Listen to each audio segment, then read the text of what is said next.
Hello friends, आप सभी का स्वागत है अपने यूट्यूब चैनल एस फार्मा में। तो आप सभी कैसे हो? आई होप कि आप सभी बहुत ही ठीक होंगे। तो आज की इस वीडियो में हम बात करेंगे फार्मास्यूटिकल एनालिसिस के महा मैराथन की क्लास यहाँ पे आज होने जा रही है। तो इस वीडियो में हम लोग कवर करेंगे solved long and short important question.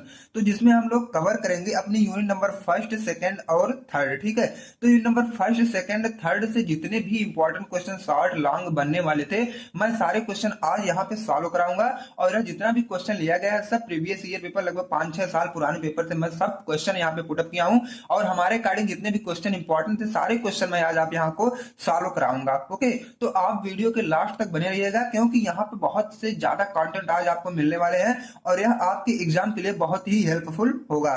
तो फ्रेंड्स, आप सभी कैसे हो? मतलब आई होप कि आप सभी ठीक ही होंगे। तो एचएपी का पेपर जो था आपका वह तो पोस्टपोन हो चुका है। तो आप बहुत ही मेहनत किए होंगे एचएपी के पेपर में। तो चलो कोई बात नहीं है, आपका एक पेपर तो तैयार ही हो गया है। अब केवल क्या करना है, आपको केवल एचएपी में रिवीजन करना होगा। ठीक है, तो अब सारी बातें भूल के आप फार्मास्यूटिकल एनालिसिस पे पूरा फोकस करो और जो सामने वाला पेपर उसको बेहतर से बेहतर आप बनाओ। ठीक, तो सबसे पहले हम बात करेंगे अपना जो यूनिट नंबर फर्स्ट का क्वेश्चन आता है। वो पहला जो नंबर आपका क्वेश्चन है वो 7 मार्क्स का आता है। ठीक है, तो इसमें देखो आपका जो क्वेश्चन पुटअप किया गया है वह पूछा what is errors, differentiate between determinate and indeterminate error. तो ये जो क्वेश्चन है ये पूछ रहा है कि एरर हम किसे बोलते हैं, और एरर जो दो टाइप के होते थे ना, डिटरमिनेट और इनडिटरमिनेट एरर, ये मतलब इसको भी आपको क्लासिफाई ही करना है। तो आपने हमारे साथ अगर सिलेबस खत्म किया होगा ये एनालिसिस का, तो मैं वहां पे ये सब चीजें जो बहुत ही डिटेल में पढ़ाया था। तो यहाँ पे मैं शायद उतना डिटेल में ना जा पाऊं क्योंकि टाइम बहुत कम है और क्वेश्चन और वीडियो वन शॉट महामैराथन बहुत ही ज्यादा लेने हैं। तो मैं पूरी कोशिश करूंगा कि आपको बहुत ही डिटेल में, बहुत ही डीप में समझाने की पूरी कोशिश करूंगा। तो आप मेरे साथ बने रहिएगा वीडियो के लास्ट तक। ठीक है, अब देखो कि एरर क्या होता है। कभी कभी यह जो एरर क्वेश्चन है यह 2 मार्क्स का केवल अकेले ही पूछ लिया जाता है। तो मैं जब लॉन्ग के अकॉर्डिंग कवर कर रहा हूं तो 2 मार्क्स का तो ऑलरेडी कवर ही हो जाएगा इसमें। ठीक है, तो सबसे पहले हम बात करें कि ये एरर क्या होता है। अच्छा, मान लो कि आपके टीचर आपसे बोल दिए कि जाओ लेबोरेटरी में से 5 ग्राम पाउडर लेके आओ। तो आप तुरंत दौड़ते दौड़ते चले गए 5 ग्राम पाउडर लेने। अब वहां से जब आप जल्दी जल्दी गए दौड़ के 5 ग्राम पाउडर लेके आ रहे हो वेट करके, तो वहां जो वेइंग बैलेंस था, मतलब आपका जो इलेक्ट्रॉनिक जो तराजू होते हैं ना, कांटा वगैरह होते हैं, तो वहां वो जो आपका इलेक्ट्रॉनिक वेट था थोड़ा सा वो खराब था। तो क्या किया आपने, तो वहां पे 5 ग्राम लेके चला और पहले से वो 1 ग्राम माइनस था, तो आपने उसे ध्यान नहीं दिया और 5 ग्राम कैलकुलेट करके लेके चले आए। उसके बाद जब यहाँ आप सर के पास ले आ रहे हो, फिर सर उसे अपने वे पे कैलकुलेट कर रहे हैं, तो देख रहे हैं यार ये तो 4 ही ग्राम है। ठीक है, तो इससे हमें क्या पता चला कि 1 ग्राम की आप मिस्टेक करके आए हैं। मतलब जब हम कुछ गलतियां करते हैं उसी को तो हम बोलते हैं एरर। तो जब आप लेबोरेटरी में कोई भी गलतियां कर रहे हो उसे हम क्या बोलते हैं? एरर। जैसे आप कोई भी टाइट्रेशन परफॉर्म करने जा रहे हो, जितने भी आपके टाइट्रेंट है, ब्यूरेट है, फ्लास्क वगैरह है, ये अच्छी तरीके से जब आप नहीं धुलते हो या नहीं साफ करते हो और अपना टाइट्रेशन स्टार्ट कर देते हो, वह भी क्या होता है? एक टाइप का क्या होता है? आपका एरर ही होता है। तो मैं अब थ्योरेटिकल देखूं कि ये एरर क्या होता है। तो एरर्स मतलब difference between exact value and observed value. अब देखो क्या है, वो जो आपकी एग्जैक्ट वैल्यू थी, जो आपके टीचर बताए थे कि 5 ग्राम आपको पाउडर लेके आना, ये तो एग्जैक्ट वैल्यू थी। लेकिन जब आप ला रहे हो और आपके टीचर उसे अपने इलेक्ट्रॉनिक वेट पे वे किए, तो क्या वो जब अपने इलेक्ट्रॉनिक वे पे ऑब्जर्व किए तो उन्हें कितना मिला? 4 ही ग्राम मिला ना। तो ऑब्जर्व्ड वैल्यू मतलब जो आपके टीचर ऑब्जर्व किए और जो आप लाए, वो जो आपके टीचर बताए वो एग्जैक्ट वैल्यू, और जो फिर जब आप लाए फिर आपके टीचर ऑब्जर्व उसे किए तो वो क्या है? ऑब्जर्व्ड वैल्यू है। ठीक है, तो एरर इक्वल टू क्या होता है? एरर इक्वल टू क्या हुआ हमारा? तो यहाँ पे देखो क्या लिखा है, exact value minus observed value. जो एग्जैक्ट वैल्यू है जब हम उसी में से ऑब्जर्व्ड वैल्यू को माइनस कर देते हैं तो उन्हें हम सीधा सीधा जो भी निकलता है हमारा कैलकुलेशन करने पे उसे हम बोल देते हैं एरर। अब देखो क्या है, अगर आपको परसेंटेज एरर निकालनी रहे तो क्या करोगे आप? Standard error minus observed value. अब देखो क्या है, standard value minus observed value upon standard value into 100 करोगे। जब परसेंटेज की बात आती है तो हम 100 से इसमें टोटल में मल्टीप्लाई कर देते हैं। अब देखो स्टैंडर्ड वैल्यू और ऑब्जर्व्ड वैल्यू पे हम एक फार्म वो एग्जाम्पल मैं आपको बताऊं। जैसे कि मान लो कि पीसीएम की कोई टेबलेट है 500 mg की है, तो स्टैंडर्ड हुआ 500 mg हमारा, और जब उसे आपके टीचर ऑब्जर्व किए तो 450 mg केवल निकला।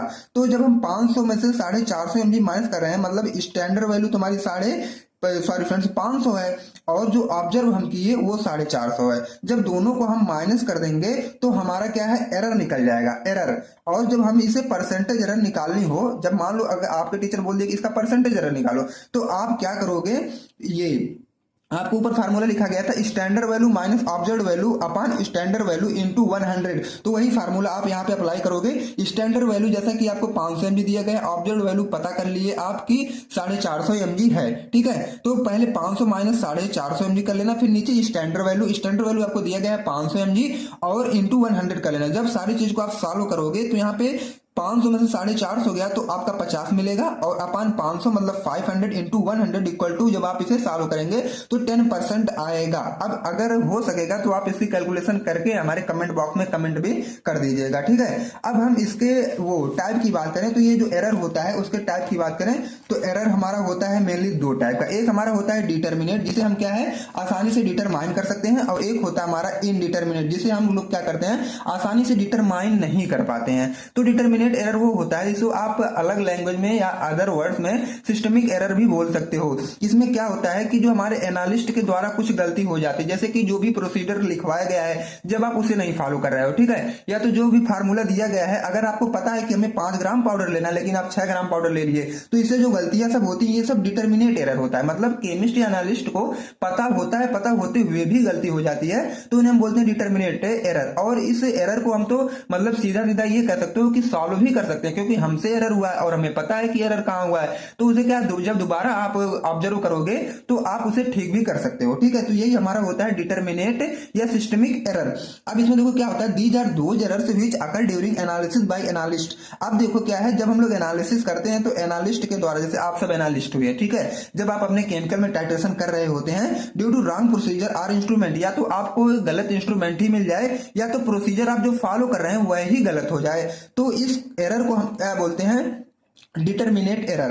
These error are determinated and it can be prevent or minimize. ये जो एरर होता है जिसे हमें पता होता है कि हम लोग गलती कहाँ किए हैं, तो जब हमें पता होता है तो हम लोग आसानी से इसे प्रिवेंट और मिनिमाइज भी कर सकते हैं। अब like as incorrect formula use by analyst for calculation, जैसा देखा जाए कि जो एनालिस्ट है या तो जो केमिस्ट है या तो जो हम लोग हैं जो अपने लैब में प्रैक्टिकल कर रहे हैं, जब हम लोग क्या करते हैं गलत फार्मूला या गलत कैलकुलेशन का यूज कर देते हैं तो वो क्या हो जाता है डिटर्मिनेट या सिस्टमिक एरर। तो जब हम अपना फार्मूला दूसरी बात सही कर लेंगे तो हमारा जो कैलकुलेशन तो वो सही आ जाएगा, ठीक है। तो यही सब होता है। और देखो इसमें ये डिवाइड किया जाए दो टाइप का, ठीक है। अगर ये देखा जाए तो इसको हम लोग फर्दर डिवाइड किए दो टाइप से, ठीक, एक इंस्ट्रूमेंटल एरर और एक पर्सनल एरर। अब इंस्ट्रूमेंटल एरर में जब हम कोई मतलब हमारा इंस्ट्रूमेंट जो इंस्ट्रूमेंट यूज करके हम अपना एनालिसिस या और भी लैब में प्रैक्टिकल वगैरह परफॉर्म कर रहे हैं, जब उसके इंस्ट्रूमेंट में ही गलती निकल जाए तो वह इंस्ट्रूमेंटल एरर हो जाता है, और जब हमारे अंदर कोई कमी रहे तो उसे हम पर्सनल एरर बोल सकते हैं, ठीक है। अब इनडिटर्मिनेट या रैंडम एरर जो या मतलब हम उसे हमें पता नहीं होता है, ठीक है, कि ये गलती हो सकती है, लेकिन अचानक ये गलती हो सकती है और ये हमें पता भी नहीं होता कि कब हुई, कैसे हुई, कहाँ हुई, कुछ नहीं पता इसमें होता है। In this type error which are occur randomly, या जो एरर होता है बहुत अचानक से बहुत तेजी से हो जाता है। Which are unpredictable and difficult to identify, ये क्या है अनप्रेडिक्टेबल भी होती है और इसे हम आसानी से आइडेंटिफाई भी नहीं कर सकते हैं। Analyst has no control over this type of error, और जो एनालिस्ट होते हैं इस तरह की जितनी भी गलतियां होती हैं उन्हें क्या करते हैं आसानी से कंट्रोल भी नहीं कर पाते हैं। Like as error occur due to temperature and humidity. अब जैसे कि आप कोई भी लैब में प्रैक्टिकल परफॉर्म कर रहे हो तो उस प्रैक्टिकल के प्रोसीजर में लिखा गया है कि आपको टेम्परेचर 20 डिग्री सेंटीग्रेड का लेना है। तो अगर आप ये जो प्रैक्टिकल है मई के महीने में कर रहे हो तो 20 डिग्री टेम्परेचर मिलना क्या संभव है आपके लेबोरेटरी में? यह संभव नहीं है, ठीक है। तो क्या है टेम्परेचर की वजह से तो कुछ गलतियां हो सकती हैं, और ह्यूमिडिटी अगर बोला जाए कि ह्यूमिडिटी हमें कम रखना है और वहां पे ह्यूमिडिटी ज्यादा हो जाए तब भी तो गलतियां हो सकती हैं। तो ये सब क्या है कुछ इन्वायरमेंट की वजह से जो गलतियां होती हैं इन्हें बोलते हैं इनडिटर्मिनेट एरर। इसे हम क्या है सही नहीं कर पाते। जैसे आप देखो अगर टेम्परेचर मेंटेन करो तो पूरे हमें क्या करना है उस लेबोरेटरी वाले रूम को भी टेम्परेचर पूरा मेंटेन करना है, और उसे में आप भी रहेगा आपको भी क्या है थोड़ी जब 20 डिग्री सेंटीग्रेड टेम्परेचर करो थोड़ी ठंड वगैरह लग सकती है, आप भी मेंटेन रखना पड़ेगा। अब देखो some methods to use minimize this error. अब कुछ एरर होते हैं इस सॉरी फ्रेंड्स कुछ मतलब some methods to use minimize this error, कुछ मेथड होते हैं इस सब एरर को मिनिमाइज करने के लिए। जैसे कुछ हमारी जनरल टेक्निक होती है, इंस्ट्रूमेंटल टेक्निक होती है और इन्वायरमेंटल टेक्निक होती है। कुछ जब हम मेथड यूज करते हैं ये सब मतलब रिमूव करने के लिए, ठीक है। अब हम देखते हैं अपना जो नेक्स्ट क्वेश्चन आता है define limit test and describe limit test of chloride in detail. तो आपको यहाँ पे क्या करना है लिमिट टेस्ट बता देना है और और क्लोराइड का जो लिमिट टेस्ट होता है उसको डिटेल में बताना है। ठीक है, तो यह जो क्वेश्चन है यह आपको इनऑर्गेनिक में मिल सकता है, तो यह वो एनालिसिस में मिल रहा है। ठीक है, तो हम लोग कवर कर लेते हैं, या तो आप इनऑर्गेनिक के लेवल से पढ़ो या तो एनालिसिस के लेवल से पढ़ो, बात वही हो जाती है। तो हम अपने दूसरे नोट से इसको एक्सप्लेन करने की कोशिश करेंगे। तो फ्रेंड, तो सबसे पहले हम बात करेंगे लिमिट की। अब देखो हमारा लिमिट क्या होता है, जैसे सभी लोग नहीं बोलते हैं कि हे भैया आप लिमिट में रहो, तो लिमिट क्या है? लिमिट मतलब क्या है? एक हमें सीमा या मतलब एक बाउंड्री के अंदर ही रहना है, उसे हमें पार नहीं करना होता है। ठीक है, तो उसे हम बोलते हैं किसी भी चीज की लिमिट लगी है। ठीक है, अब लिमिट का सेंस यहाँ पे क्या है? A volume or amount that be present in substance. कोई भी वॉल्यूम या अमाउंट होता है जो कि हमारे मेन सबस्टेंस में आके प्रेजेंट हो जाता है, उन्हें हम बोलते हैं लिमिट। और वह कितना प्रेजेंट है उसे भी हम क्या है, लिमिट में ही पढ़ेंगे। ठीक है, अब देखो ये जो लिमिट टेस्ट ये दो वर्ड से मिलकर बना, एक लिमिट है एक टेस्ट है। तो अब टेस्ट की बात करें, टेस्ट मींस क्या होता है? टेस्ट मींस टू एग्जामिन और टू इन्वेस्टिगेट। अब देखो यहाँ पे इंप्योरिटी की बेसिकली बात हो रही है, तो जब इंप्योरिटी को हम लोग इन्वेस्टिगेट करेंगे या तो एग्जामिन करेंगे तो उस कंडीशन में इसे बोलेंगे टेस्ट। अब हम जब लिमिट और टेस्ट को कॉम्बिनेशन करके पढ़ेंगे तो लिमिट टेस्ट हमारा क्या होता है इसको भी आप लोग देख लो।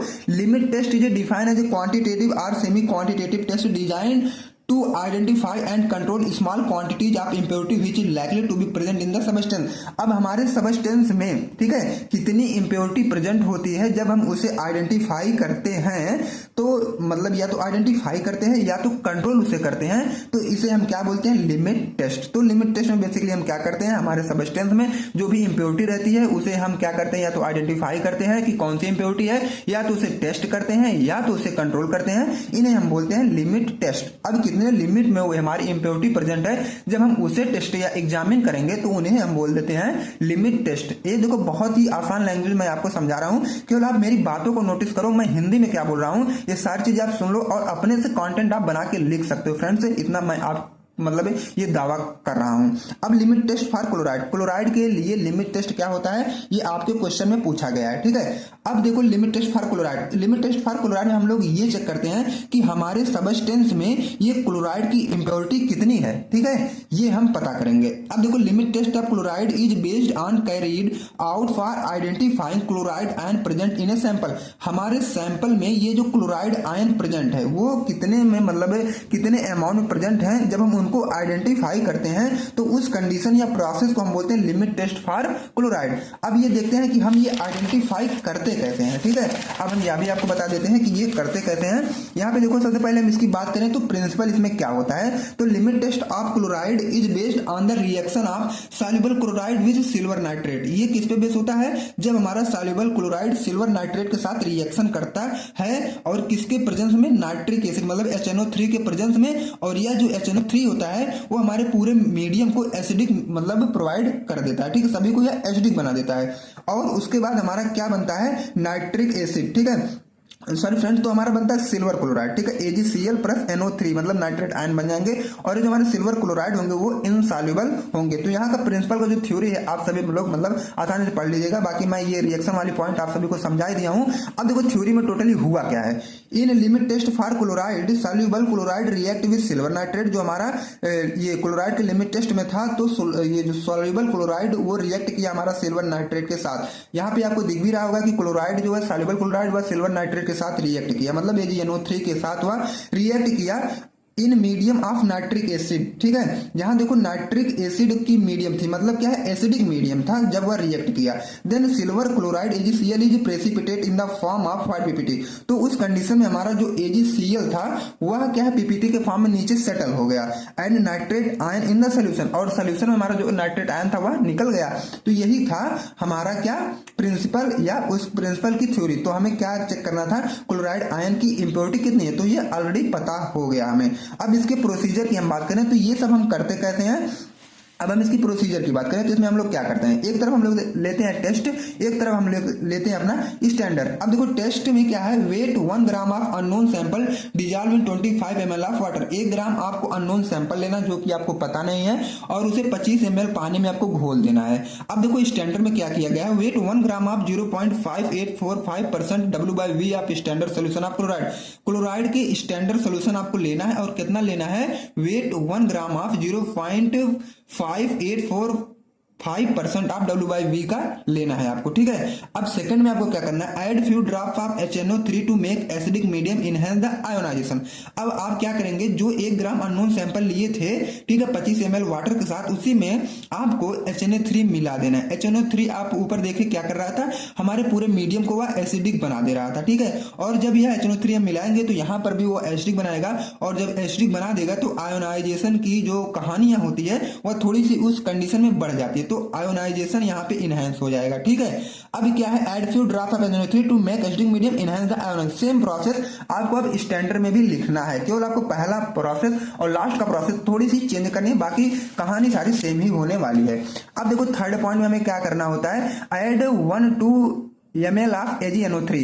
क्या करना है, यहाँ पे 1-2 ml AgNO3 भी ऐड कर देना है, और सेम वही क्या करना है, स्टैंडर्ड में भी आपको उतनी चीजें ऐड करनी है। उसके बाद चौथे में क्या करना है, make volume 50 ml of with water.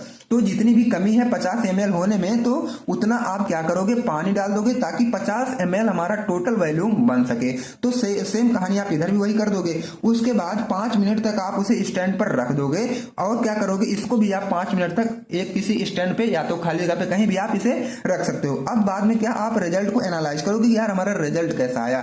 Now we compare turbidity between the test solution and standard solution. अब दोनों के बीच में हम लोग क्या है, टर्बिडिटी मतलब धुंधलापन हम लोग अब चेक करेंगे। If the turbidity of test solution is equal or less than turbidity of standard solution. अब देखो क्या है, जो हमारे ये था स्टैंडर्ड सॉल्यूशन का और टेस्ट सॉल्यूशन का ये टर्बिडिटी या तो बराबर आए या तो जब कम आए, then the test is pass otherwise fail. तो क्या होता है, उसके बाद हमारा जो टेस्ट होता है वो पास हो जाता है, या तो वहीं पे हमारा फेल हो जाता है। तो इसमें देखो सीधी सी बात हमें यही करना है। Now we compare turbidity between test solution and standard solution. दोनों में क्या है, टर्बिडिटी के बेस में दोनों को कंपेयर करेंगे, ठीक है। If the turbidity of test solution is equal or less than turbidity of standard solution, ठीक है। जो आपका टेस्ट था और स्टैंडर्ड था, जो वहां पे टर्बिडिटी है वह तो अगर टेस्ट और स्टैंडर्ड के बराबर आती है या तो जब उससे कम आती है, ठीक है। तो उस कंडीशन में क्या होगा, then the test is pass otherwise fail. अगर ऐसी कंडीशन आती है तो आपका जो टेस्ट है वह पास हो जाता है, अगर नहीं ऐसी कंडीशन आती है तो वह जो आपका टेस्ट होता है वह फेल हो जाता है। तो आई होप कि आप सभी को समझ में आ गया होगा। अब हम बात करें अगले क्वेश्चन की, तो हमारा जो अगला क्वेश्चन है, outline the various techniques of analysis used in pharmaceuticals. अब देखो फार्मास्यूटिकल्स में जैसे एनालिसिस करने के लिए बहुत सी टेक्निक हम लोग यूज करते हैं, तो उस टेक्निक के बारे में यहाँ पे देखेंगे। तो बहुत सी टेक्निक क्या है, इसमें कुछ इंस्ट्रूमेंटल टेक्निक होती है और कुछ नॉन इंस्ट्रूमेंटल होती है। तो यहाँ पर बेसिकली 2 ही टेक्निक का यूज किया जाता है, और 2 में बहुत सी टेक्निक आती है हमारी।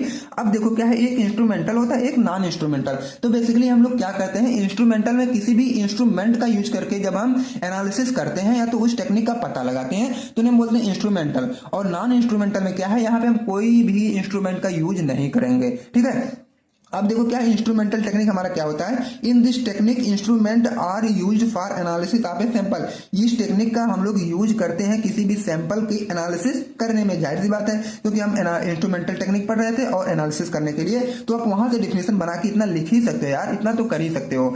अब देखो क्या है, एग्जाम्पल क्या है, स्पेक्ट्रोस्कोपी और क्रोमेटोग्राफी। ये जो स्पेक्ट्रोस्कोपी है और क्रोमेटोग्राफी है, आप 7th सेमेस्टर में जब आओगे ना तो बहुत ही डीप ये पूरा सब्जेक्ट स्पेक्ट्रोस्कोपी और क्रोमेटोग्राफी पे आपको 3 और इसमें 3 यूनिट, इसमें 2 यूनिट आपको पढ़नी रहेंगे। तो पूरी डिटेल जानकारी आपको वहां पे मिल जाएगी। केवल आप यहाँ पे थोड़ा सा समझ लो और आपका एग्जाम बिल्कुल करीब आ चुका है, तो आप फटाफट क्या है पढ़ते चलो हमारे साथ। अब सेकंड क्या है, नॉन इंस्ट्रूमेंटल टेक्निक।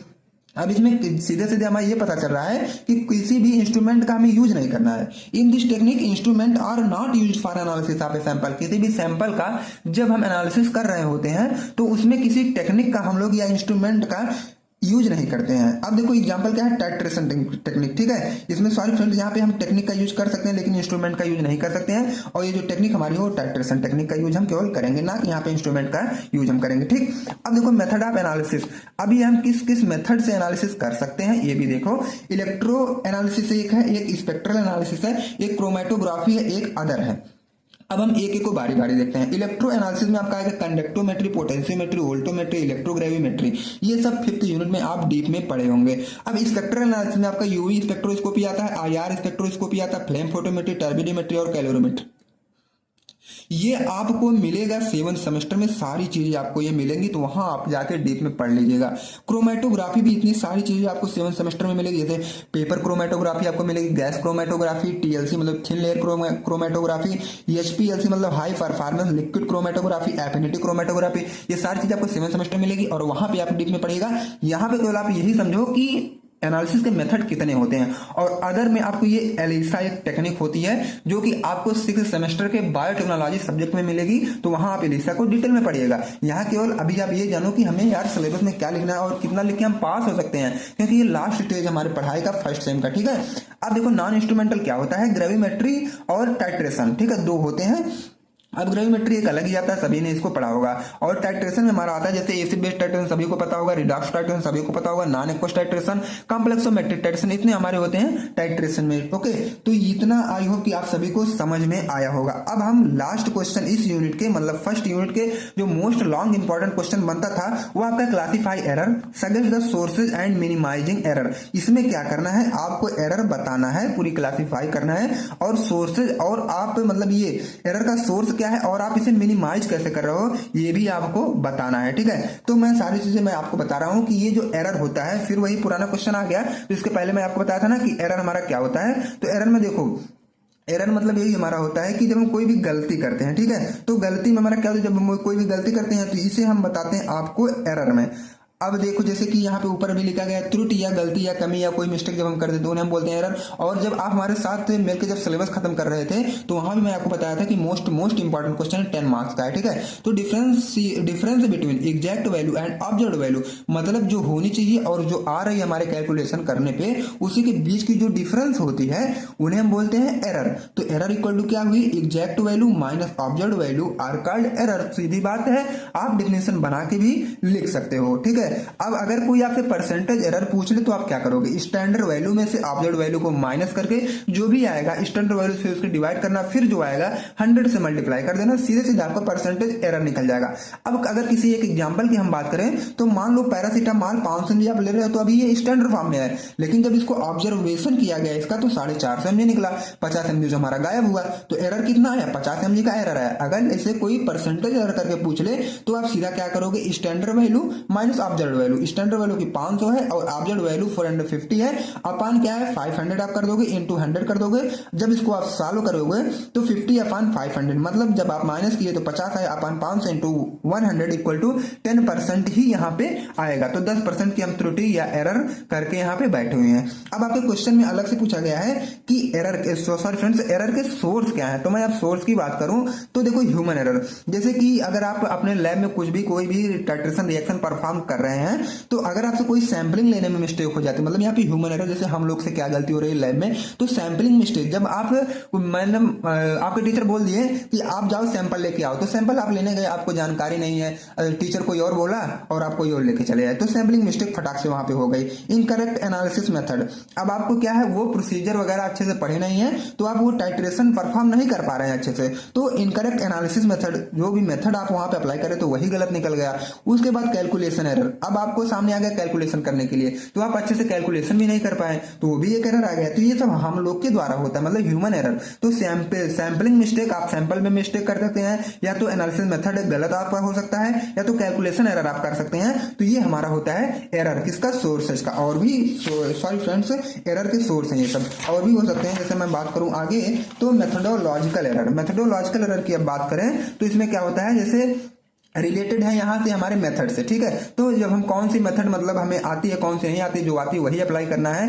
अब देखो क्या है, जब प्रोसीजर ही आपकी गलत हो जाए तो यह क्या है, मेथड में भी गलती हो सकती है। जैसे जब आप प्रोसीजर ही गलत अप्लाई करो तो मेथड में गलती होगी। इनसफिशिएंट क्वालिटी कंट्रोल, अब देखो क्या है, क्वालिटी कंट्रोल करने का हम लोग को तरीका नहीं है, तभी हम लोग क्या है लैब में परफॉर्म करने चले गए हैं। उसके बाद आउटडेटेड मेथड, अब देखो क्या है, कुछ मेथड हमारी होती है जो कुछ ही समय के लिए वैलिड या वैल्यूएबल होती हैं, तो आप क्या कहते हो उससे ध्यान नहीं देते हो और टाइट्रेशन लगातार परफॉर्म करते रहे तो रिजल्ट कुछ ना आए, या तो आए, आप लोग करते रहो, ठीक है। तो ये सारी चीजें हमें ध्यान देना है यार, मेथोडोलॉजी के एरर में आता है। अब क्या है इन्वायरमेंटल एरर क्या होता है, टेम्परेचर फ्लक्चुएशन। अगर देखो इन्वायरमेंटल एरर मतलब इससे पहले मैं आपको बताया था कि जैसे कोई मतलब आपका टीचर बोले कि 40 डिग्री सेंटीग्रेड पे ये आपको एनालिसिस या लैब में जो भी प्रोसेस है ये परफॉर्म करना है, लेकिन आप ठंडी में कर रहे हो, तो वहां पे आपको टेम्परेचर मिल गया 25 डिग्री सेल्सियस का, तो टेम्परेचर में फ्लक्चुएट हुआ कि नहीं, फटाफट टेम्परेचर ऊपर नीचे हो सकता है। अब वो कंटामिनेशन की बात करें तो कंटामिनेशन मतलब ऐसा तो है नहीं कि हमारा जो लैब है वह बैक्टीरिया से फ्री है, ऐसा कभी नहीं हो सकता। तो लैब में ऑलरेडी बैक्टीरिया प्रेजेंट ही होती हैं, वायरस वगैरह छोटे छोटे बहुत ही प्रेजेंट होते हैं, आपको आपके नेक्ड आई से नहीं दिखेंगे। तो क्या है कंटामिनेटेड का वर्क हमारे लेबोरेटरी में कर सकते हैं। उसके बाद ह्यूमिडिटी चेंज, वहां पे ह्यूमिडिटी का भी चेंज हो सकता है। ये सारी चीजें हमें ध्यान देना है। सैंपल रिलेटेड एरर, फिर वही आ गया कि जब हम सैंपल से रिलेटेड कोई इशू कर रहे हैं, जैसे सैंपलिंग गलत ले रहे हैं, या तो कंटामिनेटेड सैंपल आप उठा के लेके चले जिसमें बैक्टीरिया वायरस ऑलरेडी प्रेजेंट है, या तो सैंपल जो खराब हो चुका है आप उसे लेकर चले आए, तो इस सैंपल रिलेटेड होगा।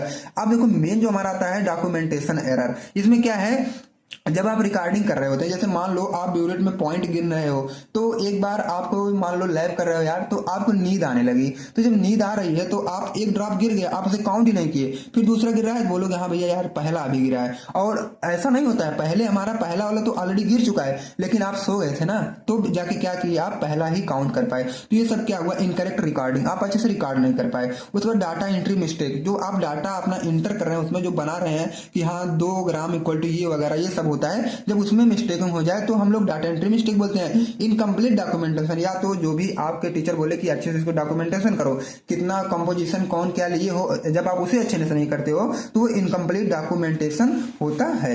अब हम इसके बाद बात करें तो टाइप ऑफ एरर, तो एरर का वही हमारा टाइप होता है। तो फ्रेंड्स हमारा सोर्स तो हो गया, लेकिन अब इसमें मिनिमाइज हम कैसे करेंगे एरर को, वो पूछा है, सोर्स नहीं पूछा, यहाँ पे टाइप नहीं पूछा है। तो हम लोग मिनिमाइज कैसे करते हैं, बेसिकली हम उसे देख लेते हैं। तो मेथड ऑफ मिनिमाइजिंग एरर, तो कुछ जनरल टेक्निक होती है, कुछ इंस्ट्रूमेंटल टेक्निक होती है, कुछ इन्वायरमेंटल टेक्निक होती है। तो सबसे पहले हम बात करें कि जनरल टेक्निक का, ये जनरल टेक्निक क्या होता है। सबसे पहले क्या, डबल चेकिंग। अब देखो क्या है, जो भी आप कोई भी लैब में अगर परफॉर्म कर रहे हो तो उसको डबल चेकिंग करो यार, क्रॉस वेरीफाई करो, तब जाके आपको एक्यूरेट रिजल्ट मिलता है, ठीक है। उसके बाद क्वालिटी कंट्रोल मेजर, उसका जो क्वालिटी कंट्रोल मेजर करो, और इक्विपमेंट मेंटेनेंस एंड कैलिब्रेशन, लगातार आपको क्या है ये भी आपको ध्यान देना कि हम जो इक्विपमेंट से ये अपना लेबोरेटरी में वर्क परफॉर्म कर रहे हैं, हमारा जो इक्विपमेंट है पूरी तरीके से मेंटेन है कि नहीं, और कैलिब्रेट है कि नहीं, मतलब समय समय से उसकी चेक वगैरह हुआ कि नहीं, स्टाम्प वगैरह वैलिडिटी का लगा है कि नहीं, ये सब हमारी सारी चीजें देख लेनी चाहिए। अब इंस्ट्रूमेंटल टेक्निक हमारा क्या होता है, सॉरी फ्रेंड्स यहाँ पे लिखा गया है रेगुलर कैलिब्रेशन। क्या करना है हमें, डेली का डेली मतलब कैलिब्रेट हमें अपने इंस्ट्रूमेंट को करवाना है। और इंस्ट्रूमेंट क्वालिफिकेशन, हमारा इंस्ट्रूमेंट जो है ए ग्रेड का होना चाहिए। एरर डिटेक्शन, तुरंत वह क्या करे, एरर को पकड़ ले, अगर कोई भी एरर हो रही है तो पकड़ ले उसे, ठीक है। इन्वायरमेंटल टेक्निक क्या होता है, क्लाइमेट कंट्रोल। अब ये तो असंभव है कि आप क्लाइमेट को कंट्रोल कर सकते हो, बट क्या है ये सब इन्वायरमेंटल टेक्निक है, ठीक है। और वाइब्रेशन कंट्रोल, आप क्या है वाइब्रेशन को भी कंट्रोल इसे तो कर सकते हो, नॉइज रिडक्शन इसे भी आप कर सकते हो, ठीक है। तो ये हमारी कुछ टेक्निक थी एरर को मिनिमाइज करने के लिए। अब देखो यहाँ जो क्वेश्चन हमारा था ये 10 मार्क्स का पूछा गया था इससे पहले, तो अगर अब 10 मार्क्स का आता है तो आई होप कि आप सभी इजी वे में इसे लिख सकते हो, ठीक है। अब हम चलेंगे अपने यूनिट नंबर 2 पे। तो यहाँ पे देखो मैं 2 मार्क्स वाले वीडियो भी लिख के मतलब एकदम नोट्स तैयार किया हूँ, केवल वीडियो ही बनाने हैं। तो मैं इसके बाद जो भी यूनिट आएगी उसमें हम 4 और 5 कवर करेंगे ऐसे ही लॉन्च क्वेश्चन के साथ। लेकिन जब उसके बाद जब 3rd वीडियो आएगी तो उसमें 2 नंबर वाले जितने भी क्वेश्चन बनेंगे एकदम मतलब कह सकते हो very maintain question, fully solve आपके तुरंत फटाफट आपके यूट्यूब चैनल पर पहुंच जाएगा, ठीक है। अब देखो क्या है, जब हम 2nd यूनिट की बात करें तो हमारा 2nd यूनिट में जो हमारा क्वेश्चन बनता है वह जो आपका पहला क्वेश्चन बनेगा, discuss the type of solvent used in non aqueous titration. यहाँ पे आपको बताना है कि कौन सा सॉल्वेंट हम अपने नॉन एक्वस टाइट्रेशन में यूज करते हैं। अब देखो नॉन एक्वस टाइट्रेशन क्या होता है, जहां पे पूरी तरीके से पानी का प्रेजेंट मतलब वहां पानी प्रेजेंट ना रहे उसे हम बोलते हैं नॉन एक्वस टाइट्रेशन। और फ्रेंड्स एक बात आप नोट कर लो कि जो 7 मार्क का क्वेश्चन है वो कभी कभी 10 मार्क्स में भी आ सकता है, तो आप उसे डाइवर्ट ना होगा, थोड़ी सी कंटेंट आप बढ़ा के लिख सकते हो। तो यहाँ पे देखो ये कभी कभी 7 मार्क्स का पूछता है, कभी कभी एग्जाम में 10 मार्क्स का पूछता है, तो आप डाइवर्ट ना होइएगा, ठीक है। अब देखो मैं आपको बताऊं कि नॉन एक्वस टाइट्रेशन, नॉन मतलब नहीं, एक्वस मतलब पानी, और टाइट्रेशन मतलब टाइट्रेशन सभी को पता होगा। इस टाइट्रेशन टाइट्रेशन में जब हमारा पानी नहीं प्रेजेंट होता है तो उस कंडीशन वाले टाइट्रेशन को हम नॉन एक्वस टाइट्रेशन बोलते हैं। ठीक है, तो यहाँ पे क्या करना है, हमें पानी से कोई लेन देन, कोई रिश्ता, कोई नाता नहीं रखना है। अब देखो, और यह किस लिए किया जाता है, इसकी जरूरत क्यों पड़ी, मैं सारी चीजें भी मैं आपको आगे बता दूंगा। नॉन एक्वस टाइट्रेशन ये लेबोरेटरी टेक्निक, ये तो कॉमन पॉइंट है, ये आप लिख ही सकते हो कि यह जो नॉन एक्वस टाइट्रेशन होता है ये आपका लेबोरेटरी टेक्निक है, use to analyze substances that do not dissolve in water or react with water. अब देखो क्या करते हो, जो वाटर सॉल्युबल होते हैं उसका क्या करते हैं हम लोग जनरल वे में टाइट्रेशन कर लेते हैं, उसको हम क्या करेंगे अपने वाटर में डिजॉल्व करके फटाफट उसको क्या है एनालाइज या टाइट्रेशन करना स्टार्ट करते हैं। लेकिन हमें उनका भी टाइट्रेशन करना है जो पानी में डिजॉल्व नहीं हो रहे हैं, या तो डिजॉल्व नहीं हो रहे हैं या तो जैसे ही पानी के कांटेक्ट में आते हैं तुरंत वह रिएक्ट करके दूसरा कोई सब्सटेंस बना ले रहे हैं। तो उनके लिए हम कौन सा टाइट्रेशन यूज करेंगे, तो उनके लिए हमें क्या यूज करना है, नॉन एक्वस टाइट्रेशन। कौन सा फ्रेंड्स, नॉन एक्वस टाइट्रेशन। अब देखो क्या है, it involve very weak acid or base, इसमें क्या इन्वॉल्व होता है हमारा, वेरी वीक एसिड या बेस इसमें इन्वॉल्व होता है। अब देखो क्या करता है, with help of non aqueous solvents to sharp end point. अब देखो क्या है, जब हमें शार्प एंड पॉइंट यहाँ पे डिटेक्ट करना होता है तो हम लोग नॉन एक्वस सॉल्वेंट का यूज करते हैं, तब जाके हमें शार्प एंड पॉइंट का डिटेक्शन होता है, मतलब पता चलता है। अब देखो non aqueous solvent are those which do not contain water, ये ऐसे सॉल्वेंट होते हैं जो अपने साथ पानी का कोई वास्ता, कोई रिलेशन नहीं रखते हैं, उन्हें हम बोलते हैं नॉन एक्वस सॉल्वेंट। अब देखो non aqueous titration refers to a type of titration in which the analyte is dissolve in a solvent which does not contain water. इसमें जो हमारे एनालाइट में जो भी चीज डिजॉल्व की जाती है उसमें पानी नहीं रहता है, तो आपको पानी से बहुत ही दूरी बनानी है, तो उन्हें हम क्या बोलते हैं, नॉन एक्वस टाइट्रेशन। अब देखो आपको पूछा गया है बेसिकली आपको यही बताना है कि कौन कौन से ये सॉल्वेंट हम लोग यूज करते हैं। तो अब मैं आपको थोड़ा सा रीजन वगैरह अगर 10 मार्क्स का आता है थोड़ा बढ़ावा कर लिख दीजिएगा आपको, तो रीजन मतलब इसे हम क्यों करते हैं। सबसे पहला तो the substance is insoluble in water, ऐसे सब्सटेंस के लिए हम लोग करते हैं जो कि पानी में इनसॉल्युबल है। और the substance is reactive with water, या तो क्या वाटर से वह रिएक्शन कर ले रहे हैं, या तो the sample is too weak acid और टू वीक बेस, या तो जो हमारा सैंपल है वह बहुत ही वीक एसिड है या तो बहुत ही वीक बेस है, तब भी हम लोग नॉन एक्वस टाइट्रेशन का यूज कर सकते हैं। ठीक है, अब एडवांटेज की अगर इसकी बात करें तो accurate analysis of non polar substance. अब नॉन पोलर सब्सटेंस मतलब नॉन एक्वस सब्सटेंस ही होता है, तो उसका जो एक्यूरेट एनालिसिस इसमें हमारी होती है। इंप्रूव टाइट्रेंड या एनालाइट स्टेबिलिटी, इसमें क्या है, टाइट्रेंड या एनालाइट की स्टेबिलिटी थोड़ी सी बढ़ जाती है। Analysis of water insoluble compound, अब देखो जो वाटर में इनसॉल्युबल होते हैं उस कंपाउंड की भी हम एनालिसिस कर सकते हैं। वाटर में इनसॉल्युबल मतलब ये हमारा वाटर है और इसमें वो जब डिजॉल्व ना होते या तो नहीं हो रहे हैं तो उसे हम वाटर इनसॉल्युबल बोलते हैं। तो इस भी सोल्यूशन का जब हम लोग एनालिसिस करते हैं तो यूज करते हैं नॉन एक्वस सॉल्वेंट, ठीक है, या तो नॉन एक्वस टाइट्रेशन। अब फास्टर एनालिसिस टाइम, इसकी जो एनालिसिस टाइम बहुत तेज मतलब होती है, it is simple and accurate, या बहुत साधारण और एक्यूरेट होता है। ठीक है, अब देखो अगर इसकी थोड़ी सी डिसएडवांटेज की हम लोग बात करते हैं तो non aqueous solvent are generally expensive, या थोड़ा सा महंगा हो जाता है। Volatile solvent can not pollute environment, indicator must be prepare in non aqueous medium. इसमें देखो जो मेन बात होती है ना, तो जो हमारे जो हम इंडिकेटर बनाते हैं शार्प एंड पॉइंट को डिटेक्ट करने के लिए, वह किसमें हम नॉन एक्वस मीडियम में ही मेंटेन करते हैं। तो ये सब इसके कुछ डिसएडवांटेज, जहां पे टाइम वगैरह थोड़ा ज्यादा लग सकता है। अब जो हमारा मेन क्वेश्चन पूछा गया type of non aqueous solvent, अगर ऐसा क्वेश्चन आता है टाइप ऑफ सॉल्वेंट का तो सबसे पहले आप नॉन एक्वस टाइट्रेशन लिखेंगे। अगर 10 मार्क्स का आता है तो ये पूरे डिटेल में आपको लिखेगा, भले ही आपसे केवल इतना पूछ रहा है लेकिन आप डिटेल में इसको लिखेगा ऐसे तरीके से, ठीक है, तब पूरा नंबर आप पा सकते हैं। Type of non aqueous solvent हमारा क्या होता है, ये 4 टाइप के होते हैं। एक प्रोटोफिलिक होते हैं और हमारे दूसरे प्रोटोजेनिक और तीसरे एम्फोटेरिक सॉल्वेंट और चौथा होता है एप्रोटिक सॉल्वेंट। अब देखो क्या होता है, प्रोटोफिलिक सॉल्वेंट हमारे ऐसे होते हैं, they are basic in nature, ये क्या होते हैं नेचर में थोड़े से बेसिक होंगे, और they do not donate proton. अब लोग यहाँ पे क्या होता है कि ये प्रोटॉन को डोनेट नहीं करते हैं। The word protophilic stand for proton lover, ये जो वर्ड प्रोटोफिलिक है वो प्रोटॉन लवर मतलब ये क्या है, प्रोटॉन को मतलब अट्रैक्शन, प्रोटॉन से अट्रैक्शन ज्यादा है इसका। They are used to dissolve acidic analytes, ये क्या करेगा एसिडिक एनालाइट में ही डिजॉल्व होगा। एग्जांपल जैसे आपका एमीन और पैराडीन है। अब प्रोटोजेनिक हम सॉल्वेंट की बात करें तो they are acidic in nature, nature में एसिडिक होगा। दे कैन डोनेट प्रोटॉन, और आसानी से ये प्रोटॉन को डोनेट कर सकता है। The word protogenic solvent stand for proton generator, ये देखो क्या है, अपने ये प्रोटॉन लवर थे ऊपर वाले, मतलब प्रोटॉन से थोड़ा सा प्यार मोहब्बत करते थे, और ये क्या करेंगे अपने अंदर से प्रोटॉन को जनरेट करेंगे। जैसे एक जनरेटर अपने अंदर से बिजली को उत्पन्न करता है तो अपने अंदर से ये प्रोटॉन को उत्पन्न करेंगे, ठीक है। अब हम आगे नेक्स्ट की बात करें तो हमारा नेक्स्ट आता है क्या, they are use to dissolve basic analytes. इसमें क्या होता है, बेसिक एनालाइट्स को डिजॉल्व करने में ये यूज होता है और एग्जांपल इसका है HCl H2SO4 EtC। अब हम बात करें थर्ड का तो एम्फीप्रोटिक सॉल्वेंट हमारा आता है, they work as both protogenic and protophilic solvent. ये देखो प्रोटोजेनिक प्रोटोफिलिक दोनों की तरह काम करते हैं। Amphiprotic solvent can either accept और डोनेट द प्रोटॉन, लेकिन क्या करते हैं, ना तो ये एक्सेप्ट करते हैं ना तो डोनेट करते हैं प्रोटॉन को। Example alcohol, water, ethanol, EtC। अब हम लास्ट की बात करें तो aprotic solvent, aprotic these solvent are chemically inert. सबसे पहले तो क्या है, ये जो सॉल्वेंट होंगे वो केमिकली इनर्ट होंगे, नो रिएक्ट एसिड और बेस, ये क्या करेंगे, एसिड या बेस से कोई रिएक्ट नहीं करेंगे। दे डू नॉट एक्सेप्ट और डोनेट प्रोटॉन, या तो ये क्या करेंगे, ना तो एक्सेप्ट करेंगे या ना तो डोनेट करेंगे इसको, प्रोटॉन को। They are neither acidic nor basic, ये क्या होंगे, ना तो एसिडिक ही होंगे और ना तो बेसिक होंगे। जैसे एग्जांपल क्या है, क्लोरोफॉर्म और बेंजीन। ओके फ्रेंड, तो यहां तक हमारा जो ये क्वेश्चन था ये यहीं पे खत्म हो जाता है। अब देखो इसके बाद हमारा जो नेक्स्ट क्वेश्चन आता है, what are indicated, discuss the theories of acid base indicator. तो फ्रेंड्स इस क्वेश्चन से स्टार्ट होने पर थोड़ी सी गर्मी बहुत ज्यादा है और मैं पंखा भी बंद किया हूं, तो गर्मी बहुत ही ज्यादा हो रही है। तो आप क्या करोगे, केवल वीडियो को थोड़ी सी लाइक कर दो अपने प्यारे हाथों से और चैनल को सब्सक्राइब कर दो और अपने फ्रेंड्स को भी शेयर कर दो। तो मैं आपके लिए इतना कर रहा हूं इस गर्मी में, तो आप उतना मेरे लिए कर सकते हैं, आई होप। ठीक है, अब हम नेक्स्ट क्वेश्चन की बात करें तो what are indicators, discuss the theories of acid base indicators. ठीक, अब हम बात करें सबसे पहले इंडिकेटर का, क्योंकि आपके क्वेश्चन में सबसे पहले इंडिकेटर ही पूछा गया है। अब हम सबसे पहले आपको बता देंगे कि इंडिकेटर क्या होता है। These are those substances which are use in titration for determine end point by changing colour of solution. किसी भी सोल्यूशन का जब कलर चेंज होता है तो वहां पे एंड पॉइंट को डिटरमाइन करने के लिए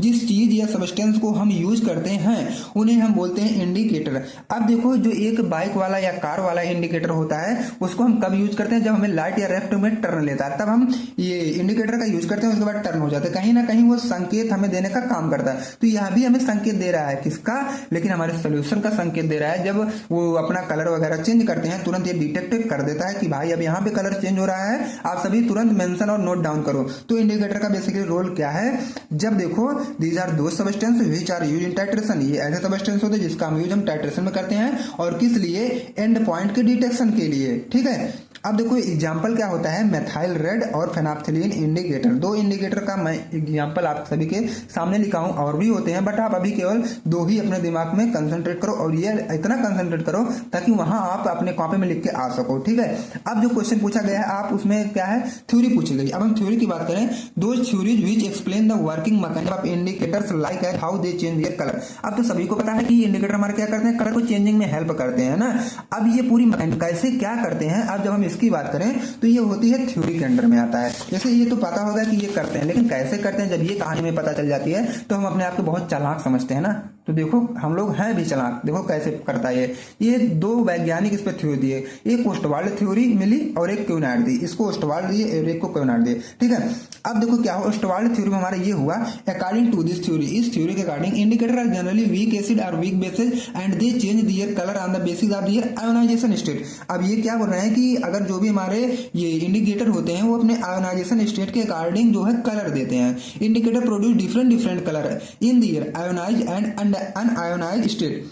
अब देखो जो हमारे इंडिकेटर होते हैं वो अलग अलग कलर देते हैं और अलग अलग फॉर्म में जब होते हैं, आयोनाइज और अनआयोनाइज स्टेट में होते हैं तो अलग अलग अपना कलर भी देते हैं। जैसे देखो अनआयोनाइज फॉर्म में है तब भी डिफरेंट कलर होगा और आयोनाइज फॉर्म में तब भी ये अपना कलर अलग अलग ही देंगे। तो ये थे हमारे ओस्टवाल्ड की थ्योरी। अब देखो इस कंडीशन में क्या हुआ, अगर वीक एसिड है, if indicator is weak acid, मैंने ऊपर ही लिख दिया क्या है, जनरली वीक एसिड और weak bases, indicator are generally weak acid और वीक बेसिस। ठीक है, इंडिकेटर क्या होते हैं, वीक एसिड या वीक बेसिस। अगर वही इंडिकेटर आपका वीक एसिड है तो ठीक है, अब इस कंडीशन में क्या होगा, जब आपका वीक एसिड है, now when indicator is weak acid, जब हमारा इंडिकेटर है वीक एसिड है, it present in unionized form in acidic solution. ये क्या करेगा, एसिडिक सॉल्यूशन में अनआयोनाइज्ड फॉर्म में प्रेजेंट रहेगा, बिकॉज क्योंकि weak acid does not dissociate in acidic solution due to common ion effect. जो हमारे वीक एसिड होते हैं वो डिसोसिएट नहीं होते हैं आपके एसिडिक सोल्यूशन में क्यों नहीं होते हैं? क्योंकि कॉमन आयन इफेक्ट उनमें होता है और इसीलिए वह डिसोसिएट नहीं होते हैं। अगर एग्जाम्पल की बात करें तो फेनोल्फथालीन वीक एसिड, ठीक है।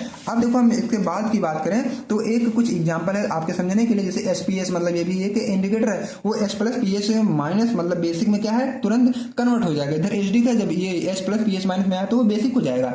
अब देखो अनआयोनाइज्ड और कलरलेस है, जब ये आयोनाइज हुआ तो पिंक कलर दे दिया, ठीक है। अब जब इंडिकेटर वीक बेस है तो क्या होगा? In case if the indicator is weak base, अगर इंडिकेटर जो आपका है वह वीक बेस होता है तो therefore present in unionized form in basic solution and ionised form in acidic solution, तो ये क्या करेगा?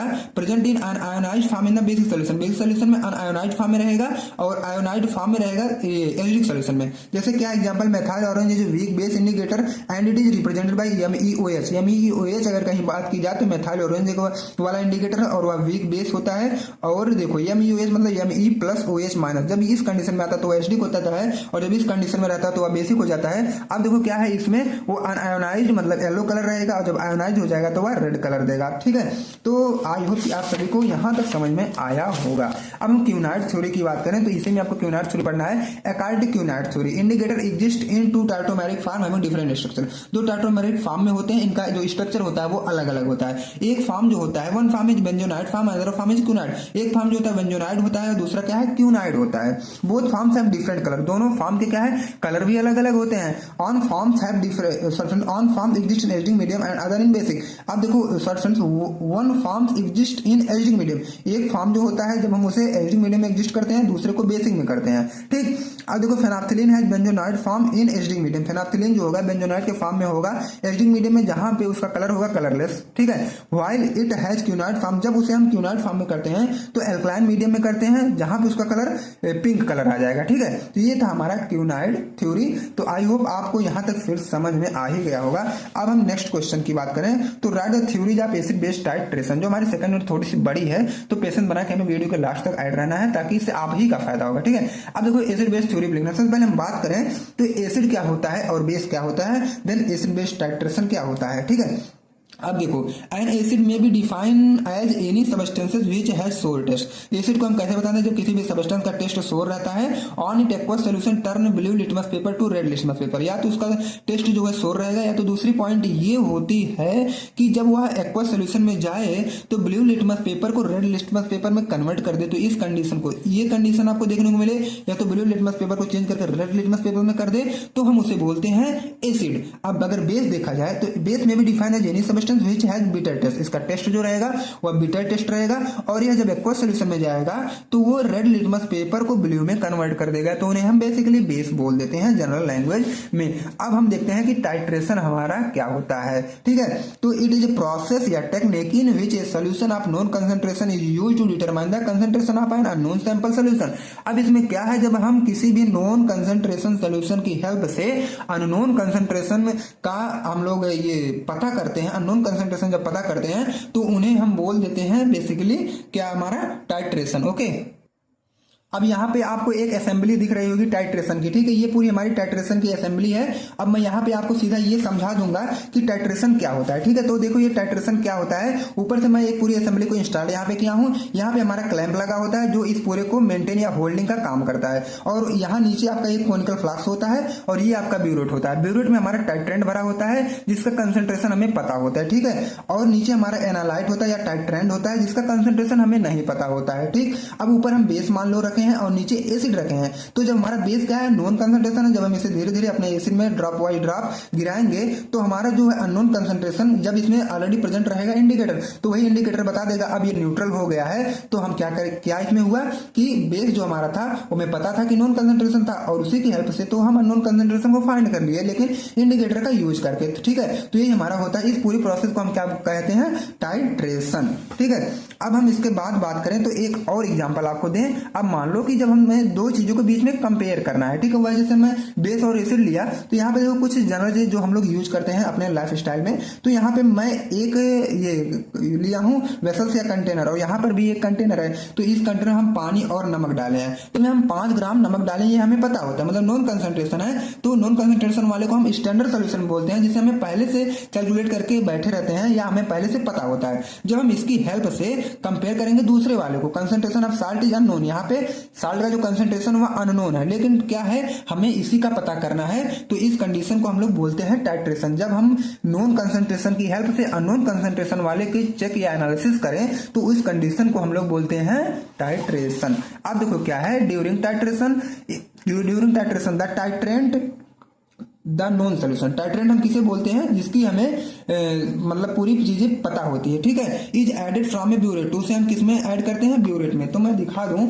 यहाँ पे बेसिकली मैं इससे पहले क्या दिखाया था कि टाइट्रेंट में हम लोग नॉन कंसंट्रेशन भर के रखे होते हैं, ठीक है। उसके बाद ये हो गया to a titrated the unknown solution, तो उसके बाद क्या करते हैं अननोन सोल्यूशन के साथ जो नीचे भरा है उसके साथ हम लोग टाइट्रेशन अपना ड्रॉप बाई ड्रॉप गिराने हैं और ये टाइट्रेशन स्टार्ट हो जाती है until the reaction is complete. जब हमारी रिएक्शन कंप्लीट होती है now we check end point help of indicator. जब हमारी रिएक्शन कंप्लीट हो जाती है टाइट्रेशन तो इंडिकेटर की हेल्प से हम लोग एंड पॉइंट को चेक कर लेते हैं, यही हमारे पूरे है टाइट्रेशन।